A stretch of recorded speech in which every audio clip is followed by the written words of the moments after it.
चलिए आज मैं एक नया चैप्टर लेके आपके सामने हाजिर हूँ और वो है current electricity chapter for class 12th। ठीक है, तो हम लोग यहाँ पे बेसिक से शुरुआत करेंगे ताकि आपका जो बेस है वो स्ट्रांग हो पाए। तो आज का जो पहला टॉपिक मैं ले रहा हूँ वो है इलेक्ट्रिक करंट। हाँ, आपको पता है इलेक्ट्रिक करंट, बट उसमें कुछ छोटी मोटी जो चीज़ें होती है वो आपको ध्यान में रखनी ज़रूरी है ताकि आप आगे अपना जो बेस से लेके जो एडवांस लेवल पे जब आप जाते हो तो वो स्ट्रांग बन पाए। ठीक है, तो शुरू करते हैं। इलेक्ट्रिक करंट क्या होता है? तो देखो मेरे पास एक नॉर्मल सा एक कंडक्टर है, मान लो एक कॉपर का कंडक्टर है या बोलो कॉपर की तार है। ठीक है, अब होता क्या है, अगर मैं उसके अंदर देखूँ, माइक्रोस्कोप से देखूँ इसके अंदर, ठीक है भैया होता क्या है। अब तुम्हें पता है मेटल है, कॉपर एक मेटल है, मेटल के अंदर फ्री इलेक्ट्रॉन्स पाए जाते हैं, तो बिल्कुल इसके पास भी फ्री इलेक्ट्रॉन जरूर होंगे। मैंने एटम्स नहीं बनाए हैं, सिर्फ फ्री इलेक्ट्रॉन्स बनाए हैं।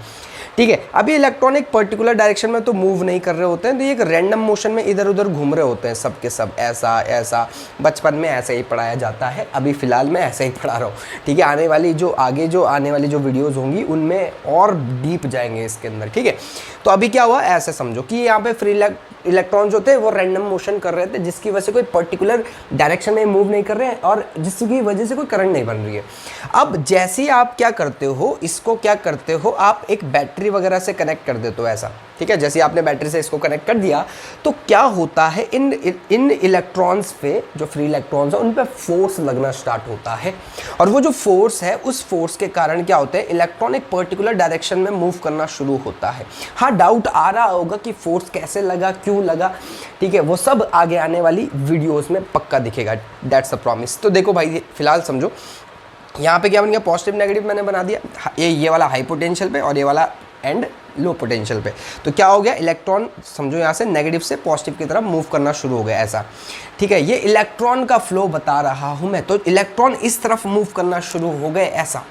ठीक है, अब इसी चीज को करंट बोला जाता है, the rate of flow of charges. भाई यहाँ पे इलेक्ट्रॉन है जो चार्ज कैरी करके मूव कर रहे हैं ऐसा, तो ये जो चार्जेस हैं, जो इलेक्ट्रॉन है, ये जो चार्जेस मूव कर रहे हैं पर सेकंड में कितना मूव हुए हैं, इसको करंट को निकाला कैसे जाता है मैं ये बता रहा हूँ आपको।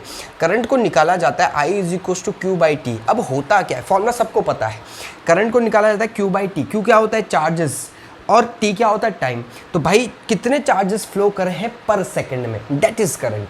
मतलब इस क्रॉस सेक्शन से समझ लो, इस कंडक्टर से, इस वाले क्रॉस सेक्शन से मान लो, तो यहाँ से इलेक्ट्रॉन कितने मूव कर रहे हैं, यहाँ से कितने चार्जेस मूव कर रहे हैं पर सेकंड में, that is the value of the current. ठीक है, करंट ऐसे निकाला जाता है, मतलब कितने चार्जेस इस क्रॉस सेक्शन से पास हुए होंगे पर सेकंड में, उसको करंट बोला जाएगा। अब सुनो, एक चीज़ और बता देता हूँ, कन्फ्यूजन रहती है बच्चों को। भाई ध्यान रखना, करंट हम दो तरह से बताए जाते हैं करंट को। ठीक है, एक होता है कन्वेंशनल करंट, ठीक है, कई बार बच्चे कन्फ्यूज रहते हैं तो इसको बता देते हैं। एक होता है कन्वेंशनल करंट और एक नॉर्मल जो हम लेते हैं वो इलेक्ट्रॉनिक करंट लेते हैं। इलेक्ट्रिक करंट जो बोलते हैं, मतलब इलेक्ट्रॉन का फ्लो जो लेते हैं, इलेक्ट्रॉनिक करंट लिख रहा हूँ मैं उसको। कन्वेंशनल मतलब पुराना। तो पहले के ज़माने में लोग सोचते थे कि भाई जब इलेक्ट्रॉन की डिस्कवरी नहीं हुई थी तो सोचते थे कि प्रोटॉन मूव करते हैं, तो ठीक है, अब पॉजिटिव चार्जेस मूव करते हैं, प्रोटॉन मतलब पॉजिटिव चार्जेस, तो वो पॉजिटिव चार्जेस की वजह से कि करंट बनता है। ठीक है, अब सोचो पॉजिटिव चार्ज की वजह से कहाँ लेना था, पॉजिटिव टू नेगेटिव, देखो ऐसे चलना चाहिए था ना करंट को। तो इसके हिसाब से, पहले के कॉन्सेप्ट के हिसाब से करंट ऐसा लिया जाना था, करंट की डायरेक्शन ये होनी थी, है ना, positive to negative, positive to negative. तो पहले के ज़माने में कहाँ से होता था, पॉजिटिव टू नेगेटिव। वो सोचते थे कि प्रोटॉन मूव करते हैं, मतलब पॉजिटिव चार्जेस मूव करते हैं, जिसकी वजह से करंट बनती है। ये पहले के ज़माने का कॉन्सेप्ट था जब इलेक्ट्रॉन की डिस्कवरी नहीं हुई थी, उसके तभी तो इसको कन्वेंशनल करंट बोला जाता है। और जितने भी सर्किट हैं हम लोग उसमें यही फॉलो करते हैं। इलेक्ट्रॉन का जो डायरेक्शन है वो कहाँ लिया जाता है, नेगेटिव टू पॉजिटिव, तो इसका मतलब ये इसके अपोजिट हुआ बिल्कुल। तो इलेक्ट्रॉनिक जो करंट होता है, जो इलेक्ट्रॉन का फ्लो, आप इसको इलेक्ट्रॉनिक करंट मतलब ये समझो कि इलेक्ट्रॉन का फ्लो, तो इलेक्ट्रॉन का जो फ्लो होता है वो कन्वेंशनल करंट के अपोजिट लिया जाता है। एक्चुअल में ये हो रहा होता है, ये कन्वेंशनल पुराने ज़माने से यही फॉलो कर रहा था, तो ज़्यादा चेंजेस ना करने पड़े, उन्होंने इसको दो कैटेगरी में ही बांट दिया कि अगर मैं ये बना रहा हूँ पॉजिटिव टू नेगेटिव, इसका मतलब है हमने कन्वेंशनल करंट बनाया है, और अगर मैं नेगेटिव टू पॉजिटिव दिखा रहा हूँ वहाँ पे, अगर मेरे को इलेक्ट्रॉन्स का फ्लो दिखाना है तो मैं इसके अपोजिट बताऊँगा।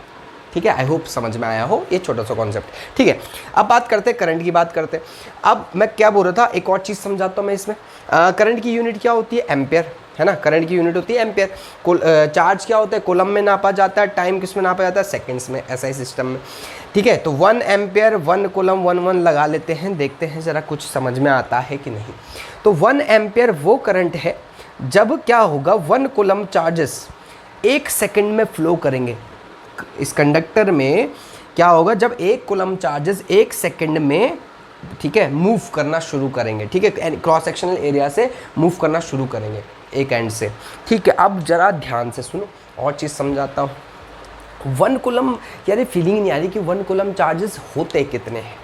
तो मैं बता दूं 1 कूलम चार्ज की जो वैल्यू होती है वो होती है 6.25 इंटू 10 की पावर 18 इलेक्ट्रॉन्स। जी हाँ, इतने इलेक्ट्रॉन्स होते हैं 1 कूलम चार्ज में। अब तुम बोल रहे होंगे कैसे, बताता हूँ, वेट। तो चलिए ये समझते हैं कि 1 कूलम चार्ज कितने होते हैं। 1 कूलम चार्ज, जब हम बोलते हैं ना 1 कूलम चार्ज मूव करें किसी कंडक्टर में, तो इसका मतलब क्या है, कितने इलेक्ट्रॉन मूव करें।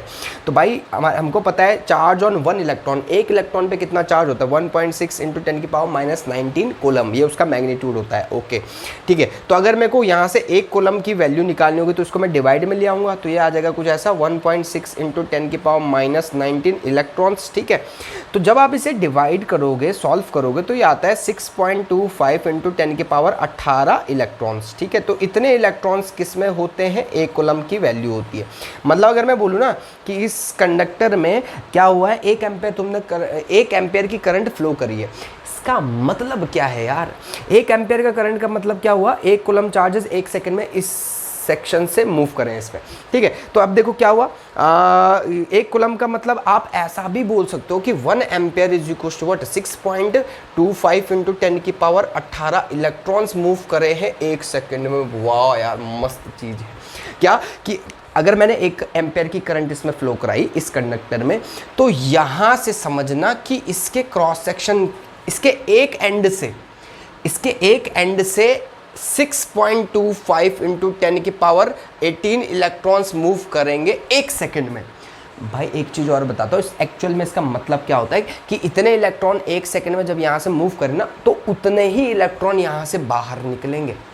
ये ध्यान रखना आप कि 1 एम्पियर का मतलब क्या हुआ कि 1 कूलम चार्जेस यहाँ से मूव करें एक एंड से, तो दूसरे एंड से भी उतना ही निकलने चाहिए, ठीक है। ये बताता है 1 एम्पियर करंट। तो 1 एम्पियर करंट क्या बता रहे हैं कि 1 कूलम चार्जेस मतलब 6.25 इंटू 10 की पावर 6.25 इंटू 10 की पावर 18 इलेक्ट्रॉन 1 सेकंड में एक एंड से अंदर आए हैं, और उतने ही इलेक्ट्रॉन 1 सेकंड में यहाँ से बाहर गए दूसरे एंड से।